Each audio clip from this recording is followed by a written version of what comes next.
12वीच्या physics practical मधली ही 9वी ऍक्टिव्हिटी आहे, light dependent resistor. So LDR असं आपण त्याला शॉर्टकट मध्ये म्हणतो. बघा याच्यासाठी आपण काय करणार आहोत, इथे एक एलडीआर आहे, ही एक स्केल आहे, इथे आपण मल्टीमीटर वापरतोय रेजिस्टन्स मोजण्यासाठी आणि आपल्याला एक लागणार आहे लाईट सोर्स म्हणून ही मोबाईलची टॉर्च मी आता या ठिकाणी वापरणार आहे. तुमच्याकडे जी अवेलेबल असेल ती बॅटरी किंवा तो जो लाईट सोर्स आहे तो तुम्हाला वापरायचा आहे. या सगळ्या इन्स्ट्रुमेंट्सची पहिल्यांदा मी तुम्हाला ओळख करून देतो आणि मग आपण याची जी प्रोसिजर आहे, कनेक्शन छोटंसं आहे ते कसं आहे ते मी तुम्हाला दाखवतो.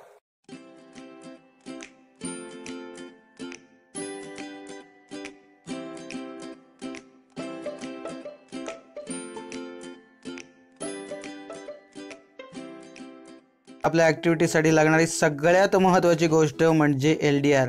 सो हा या 2 टर्मिनलमध्ये फिक्स केला आहे बघा आपण. आणि हे जे स्केल आहे ती इथं फिट केलेली आहे. 30 सेंटीमीटरची ही पट्टी आहे. हे बघा या 2 टर्मिनलमध्ये एलडीआर कसा फिट केला मी तुम्हाला दाखवतो. हा एलडीआर साधारणपणे हा बघा, थोडंसं झूम केल्यावर मला वाटतं तुम्हाला समजत असेल. आणि आता डायग्राम पण आहे तुमच्याकडे, बरोबर आहे. सो जो एलडीआर आहे तुम्ही बघितलंही असेल लॅबमध्ये. हे बघा त्याच्यानंतर आपल्याला काय लागणार आहे, एक मल्टीमीटर लागणार आहे. इथे तुम्हाला 2 टर्मिनल्स दिसतात बघा, जो ज्याच्यामध्ये व्ही ओहम आणि मिली एम्पियर असं लिहिलं आहे बघा याच्यावरती. आणि इथे कॉमन टर्मिनल. सो या पद्धतीने ही 2 टर्मिनल्स आपण फिट केलेले असणार आहे. हा जो ऑफ आहे बघा, इथून मी हा जो नॉब आहे हा या ठिकाणी 200K वर नेऊन ठेवतोय सध्या. दिसतोय तुम्हाला, ही जी पूर्ण रेंज आहे ती ओहमची रेंज आहे. यानंतर आपण काय करणार आहोत, तर ही जी 2 टर्मिनल आहेत मल्टीमीटरची ती आपण या ठिकाणी अशी फिट करतोय आणि यानंतर आपण रिडिंग घेणार. पहिलं रिडिंग दाखवतो तुम्हाला. 3 सेंटीमीटरवरती मी ही टॉर्च ठेवतोय, आपला जो लाईट सोर्स आहे तो, आणि मी ते ऑन करणार आहे. आणि मग तुम्हाला मी दाखवतो या ठिकाणी आपला जो मल्टीमीटर आहे तो काय रिडिंग दाखवतोय. हे बघा या ठिकाणी 3 सेंटीमीटरवर ठेवलं आहे, 29.1 किलो ओहम इतकं आपल्याला रिडिंग मिळालं आहे. ओके. त्यानंतर हे दुसरं रिडिंग आहे 6 सेंटीमीटरसाठी. हे बघा या ठिकाणी दिसतंय तुम्हाला 6 सेंटीमीटरवरती लाईट सोर्स मी ठेवला आहे. आणि लाईट पेटवल्याच्यानंतर म्हणजे ही बॅटरी जी आहे आपली म्हणजे मोबाईलची टॉर्च पेटवल्याच्या नंतर, पेटूया आधी आणि मग आपलं किती रिडिंग दिसतंय ते सुद्धा मी तुम्हाला दाखवणार आहे. हे बघा 6 सेंटीमीटरवर ठेवलं आहे. थोडंसं मल्टीमीटरवरती फोकस करून तुम्हाला दाखवतो. तर हे जे मल्टीमीटरचं रिडिंग आहे या ठिकाणी हे थोडंसं 54.2 दिसतंय, थोडंसं चेंज होतंय बघा. हे जे आहे रिडिंग हे आपलं 9 सेंटीमीटरचं मी तुम्हाला घेऊन दाखवतोय. 9 सेंटीमीटरवरती लाईट फोकस केलं आहे आणि जे रिडिंग आहे आपल्याला दिसतंय हे 96.0 इतकं रिडिंग आपल्याला दिसते. सो या पद्धतीने आपल्याला काय करायचं आहे, दर 3-3 सेंटीमीटरवरती आपल्याला जे काही एलडीआरच्या रेजिस्टन्सची जी व्हॅल्यू आहे जी किलो ओहममध्ये आहे. एकंदरीत तुम्हाला एक गोष्ट या ठिकाणी लक्षात घ्यावी लागेल की ही मी तुम्हाला 3च रिडिंग घेऊन दाखवतोय. खरं तर हे लक्षात आल्याच्या नंतर इथे 96 जे रिडिंग आहे आपलं 3रंच रिडिंग, तर डेफिनेटली अजून जसं अंतर वाढणार आहे तर रेजिस्टन्स अजून वाढणार आहे.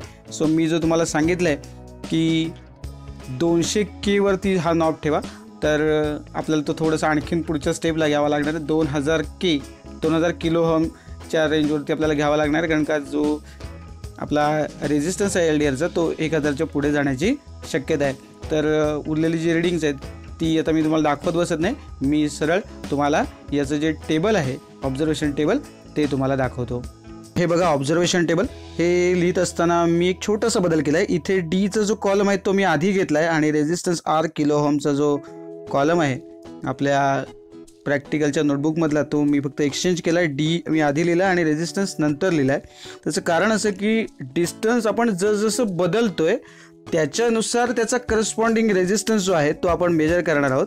आणि त्यामुळे आपण जे बदलतोय ती गोष्ट कुठली, तर तो कॉलम जो आहे तो डीच आहे, डिस्टन्स आहे, आणि त्यामुळे तो आधी लिहिला आहे. आणि मग जी तिथून व्हॅल्यू येणार आहे, जे ॲक्च्युली आपलं ऑब्झर्वेशन असणार आहे तो नंतर असायला हवा, म्हणून मी थोडीशी यांची जागा जी आहे ती मी बदलली आहे.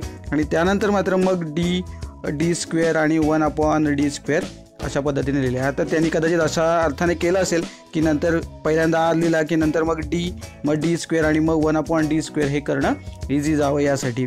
ओके. सो या पद्धतीने हे जे मी तुम्हाला 3 रिडिंग तर दाखवलीच होती. हे बघा हे जे शेवटचं रिडिंग आहे, मी मगाशी म्हटलं होतं कदाचित ते 1000 ओहमच्या वरतीच आहेत, पण ते गेलेलं नाही आहे. 982.4 किलो ओहम इतकं आपल्याला उत्तर मिळालं आहे. डी स्क्वेअर तुम्हाला इझिली माहीत असणार आहे, कारण आपल्याला डीच्या ज्या व्हॅल्यू हा पाडा आहे त्याचेच हे स्क्वेअर्स आहेत आणि मग हे रेसिप्रोकलने आपल्याला हे उत्तर काढता येत आहे. Okay, so reciprocal of 4 figure नंबर्समध्ये आपल्याला हे फाइंड आउट करता येईल.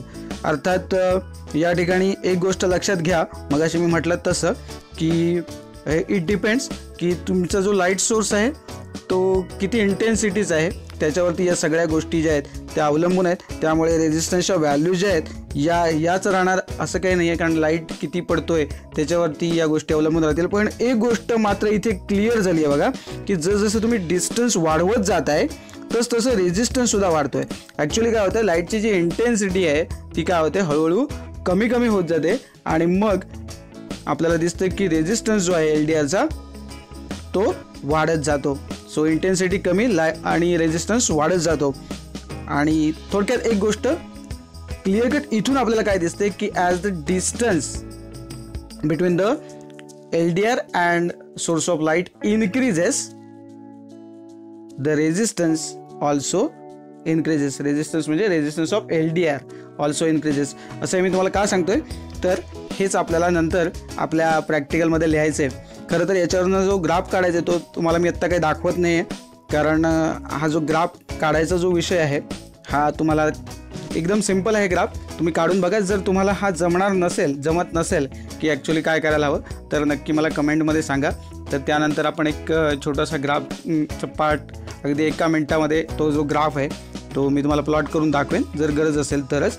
पण सांगायचा मुद्दा काय आहे बघा, ही खूप सोपी ॲक्टिव्हिटी आहे असं म्हणता येईल. त्याचं कारण असं आहे की जर बोर्डाच्या आपल्या जे फिजिक्स आपलं प्रॅक्टिकलचं हँडबुक आहे त्याच्यामध्ये जी स्लिप आहे ना, जी ॲक्टिव्हिटी स्लिप A9 नंबरची LDRची, त्याच्यामध्ये काय लिहिलं आहे त्यांनी सांगतो तुम्हाला. Take 6 different readings for a resistance R against the distance D. So तुम्हाला 6 वेगवेगळी रिडिंग घ्या म्हणून सांगितलं त्यांनी D आणि R साठी. आणि पुढे असं म्हटलं ड्रॉ द कन्क्लुजन. मग यावेळेला काय होईल, जर तुम्हाला एवढंच करायचं असेल ॲक्टिव्हिटीमध्ये तर D आणि R हे बघा एवढेच कॉलम असतील आणि तुम्हाला 6 रिडिंग घ्या असं सांगितलं आहे. 3-3नेच घ्या असं काही सांगितलेलं नाही. तुम्ही कदाचित 5च्या पाड्यात समजा घेतलं की 5, 10, 15, 20, 25, 30 तर असं डिस्टन्स ठेवून सुद्धा तुम्ही रेझिस्टन्स इथे घेऊ शकता. आणि याच्यावरून त्यांनी कन्क्लुजन काढायला सांगितलं आहे. ते कन्क्लुजन आपलं हेच असणार आहे काय, की as the distance between the LDR and the light source increases the resistance of LDR also increases. So हे कन्क्लुजन आपल्याला त्या ठिकाणी लिहिता येईल. म्हणजे कुठल्याही प्रकारचा जो D स्क्वेअरचा कॉलम आहे ओके आणि 1/D स्क्वेअरचा कॉलम तो तिथे असण्याची खरं तर गरज नाही आहे आपल्या स्लिपमध्ये. आता तुमच्याकडे काय स्लिप तुमच्या समोर येते ते बघा. अर्थात आपल्याला बोर्डानं हे ठरवून दिलं, आपण हे बालभारतीच्या पुस्तकामधलीच स्लिप मी तुम्हाला सांगतो. सो हीच स्लिप असण्याची शक्यता आहे, परंतु आता कॉलेजनुसार कदाचित बदलू शकेल हे. तर तेवढं फक्त बघून घ्या. तुमच्या शिक्षकांना विचारू शकता की सर किंवा मॅडम हीच स्लिप असणार आहे ना आपल्याला LDRची. तर मग तुम्हाला 6 रिडिंग्स घ्यायचे. सो R आणि D एवढ्याचाच कॉलम तुम्हाला 2 कॉलम करावे लागतील. आणि फायनल कन्क्लुजन हे असणार आहे की जसं तुम्ही डिस्टन्स वाढवताय तसा जो LDRचा रेझिस्टन्स आहे तो वाढत जातो. हे आपलं कन्क्लुजन असेल. तर मी तुम्हाला पुन्हा एकदा रिमाइंडर देतो, जर तुम्हाला गरज असेल तर तुम्हाला वाटलं की हा ग्राफ कसा काढायचा याच्याबद्दल तर तुमच्या समोर आहे. मी तुम्हाला आणखीन सोपं करून सांगतो बघा.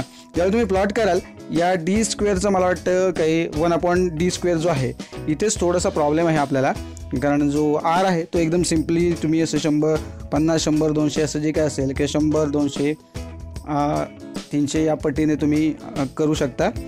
हा जो 1/D स्क्वेअरचा जो कॉलम आहे ना इथे तुम्ही थोडंसं हे ॲडजस्ट करून घेऊ शकता. म्हणजे मी तुम्हाला काय म्हणतो 3 डेसिमल पॉईंट इथे शिफ्ट करून घ्या.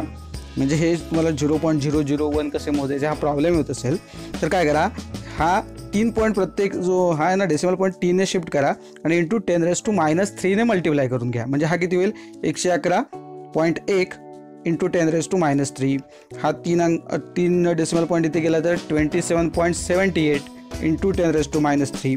तसंच मग शेवटचा किती होईल बघा 3 डेसिमल पॉईंट आपण शिफ्ट केल्यानंतर 1.111 इंटू 10⁻³. सो 3 डेसिमल पॉईंट इथे शिफ्ट केलेत की तुम्हाला जे आपल्या ॲक्सेसवरती जे तुम्ही अंक घेणार आहात ते घेताना मग 1, 2, 3 आणि फायनली आपला सगळ्यात मोठा आकडा कुठला आहे तर 111 आहे. सो 1 सेंटीमीटरवरती 10 घेतलात तुम्ही 10, 20, 30 करत 110पर्यंत तर ते होऊन जाईल. आणि थोडक्यात एक लाईन पुढे जाणं, एक डिव्हिजन पुढे जाणं म्हणजे 1 असणार आहे.